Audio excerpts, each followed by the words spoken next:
Binaril ng kanyang mister ang isang babae sa Cabanatuan, Iloilo. Sa Iloilo City naman, patay ang isang dating punong barangay matapos barilin sa ulo. Ang mainit na balita hatid ni Zen Kilantang Sasa ng GMA Regional TV. Bumibili ng feed sa isang stall sa La Paz, Iloilo City ang lalaking nakaputing t-shirt. Nilapitan siya ng isang lalaking nakaitim na jacket at naka-helmet. Bumunot ng baril at pinaputukan sa ulo ang lalaki. Agad na tumakas ang sospek sakay ng motorsiklo. Ang biktima, nakilalang si Ernie Poral, dating punong barangay ng Barangay Ingore. Binawian siya ng buhay sa ospital. May narecover na empty shell ng bala sa lugar pero hindi pa natukoy ang kalibre ng baril na ginamit ng sospek. Patuloy ang investigasyon sa pamamaril. Kinondena ng Iloilo City LGU ang pagpatay sa dating punong barangay. Dead on arrival sa ospital ang isang rider matapos madisgrasya sa Lapu-Lapu City, Cebu.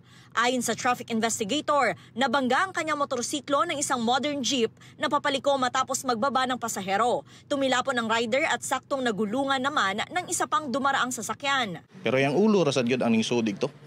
Moto ang ulo, yun na naigo. Giit ng driver ng modern jeep, nagsignal siya pakaliwa. Paglubag na ako, kusok ang dagan at motor, motong naigo siya sa sira sa driver side. Nagkasundo na ang pamilya ng rider at ang mga driver ng modern jeep at isa pang sasakyan, kaya't walang isasampang kaso.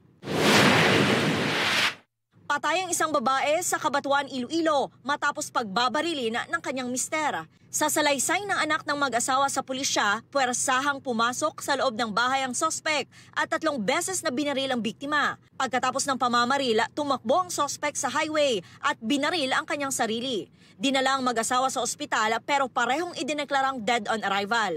Ayon sa pulisya, hindi na umuwi ang lalaki sa kanilang bahay. Medyo parang family problem yun eh. Oo. At yun lang naman yung aming nakikita, no?